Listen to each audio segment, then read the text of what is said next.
संध्याकाळचे 6:15 होत आहेत. ऐकूया ठळक बातम्या. आकाशवाणी नागपूर. नेहा क्षीरसागर आपल्याला ठळक बातम्या देत आहे. नागपुरातील पारशिवनी इथं आयोजित 3 दिवसीय कुवारा भिवसेन आदिवासी लोककला सांस्कृतिक प्रदर्शनीचं उद्घाटन राज्यमंत्री ॲडव्होकेट आशिष जयस्वाल यांच्या हस्ते काल पार पडलं. या महोत्सवात आज सायंकाळी अभिनेत्री आणि खासदार हेमा मालिनी या द्रौपदी महानाट्य हा नृत्य कार्यक्रम सादर करणार आहेत.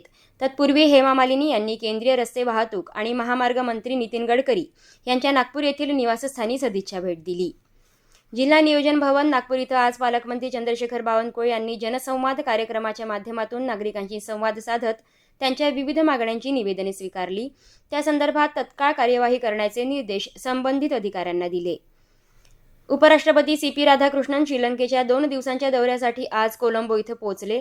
आपल्या भेटीदरम्यान ते श्रीलंकेचे अध्यक्ष अनुरा कुमारा दिसानायके, प्रधानमंत्री हरिनी अमरसूर्या आणि इतर नेत्यांशी चर्चा करतील. श्रीलंकेतल्या भारतीय समुदायाशी देखील ते संवाद साधतील. उत्तराखंडमध्ये उत्तरकाशी जिल्ह्यातल्या गंगोत्री आणि यमुनोत्री या तीर्थक्षेत्रांचे दरवाजे आज अक्षय्य तृतीयेच्या मुहूर्तावर भाविकांसाठी खुले करण्यात आले. याबरोबर उत्तराखंडमधल्या चारधाम यात्रेला आज औपचारिक सुरुवात झाली.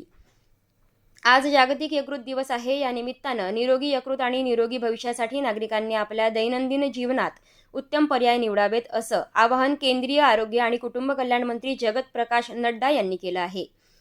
छत्तीसगडच्या सक्ती जिल्ह्यात झालेल्या वेदांता प्लांट दुर्घटनेतील मृतांची संख्या वाढून 24 झाली आहे. 14 एप्रिल रोजी झालेल्या या भीषण दुर्घटनेत एकूण 36 कामगार भाजले होते. त्यापैकी आता 12 जणांवर विविध रुग्णालयांमध्ये उपचार सुरू आहेत. पश्चिम बंगाल आणि तामिळनाडू विधानसभा निवडणुकीचा प्रचार शिगेला पोहोचला आहे. सर्व पक्षाचे प्रमुख नेते आपापल्या उमेदवारांचा प्रचार जोरदारपणे करत आहेत. तसंच सभा, रॅली, बैठका याद्वारे मतदारांना आकर्षित करण्याचा प्रयत्न करत आहेत. याबरोबरच हे बातमीपत्र संपलं. यापुढील बातमीपत्र रात्री 8:42 प्रसारित केलं जाईल. नमस्कार.